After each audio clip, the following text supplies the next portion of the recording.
काहेकि भीम बकासुरर वध कले। लक्षागृह अग्निरु बंची पांच पांडव और माता कुंती एक चक्र नगर रे प्रवेश कले। सेमाने ब्राह्मण बेशरे थिले। एक दयालु ब्राह्मण परिवार सेमानंको आश्रय देले।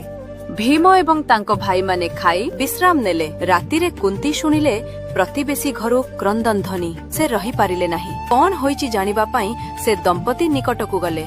ब्राह्मण दंपति कुंती आगरे भांगी पड़िले। आम परिवार पाड़ी आसीछि। आजी राति आम पुओ जीव बकासुर पाखको। से दैत्य बकासुर प्रति सप्ताहरे खाद्य और जड़े मनुष्य दाबी करुथिला। ग्रामवासी भयरे ए चुक्ति मानिले एवं सेही दिन ठारू एहाको पालन करि आसुचंती। कुंती निर्भीक भावे कहले, आजी खाद्य नै मो पुओ भीम जीव।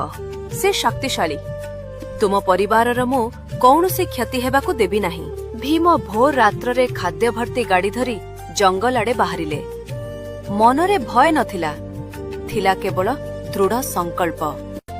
बकासुरर भूमि रे पहुंची से बलद छाड़ी देले। आउ निजे से खाद्य आनंदरे खाइबा आरंभ कले। खाद्य विलंब हैला। बकासुर जाग्रत हैला। तार लाल आखि भयंकर क्रोध रे जळुथिला। बकासुर गर्जन कला, तुच्छ मानव, किए तू मो खाद्य खाइबाकु तोर साहस केमिति? एबे मरिबा पाई प्रस्तुत हे जा। बकासुर आक्रमण कला। भीम विचलित हेले नाही। स्तंभित दैत्य बुझिला ए शत्रु साधारण नुहे। उभय बड़ बड़ वृक्ष उपाड़ी युद्ध कले। जंगल क्रंदन कला।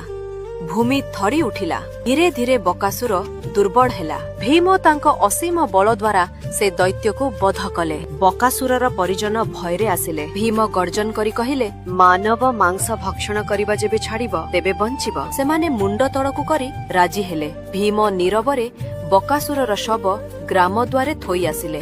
सकाळ हेला। ग्रामवासी द्वारे देखिले बकासुरर शव। आनंद और आश्चर्य रे समस्ते नाची उठिले। कुंती भीमंक कांध उपरे हाथ रखी चाहिए। से आखिरे थिला सत्य शब्दर उत्तर, गर्व, भल पाइबा और आशीर्वाद। प्रभात आलोकरे पांडव से ग्राम छाड़ी अन्यत्र बढ़िले।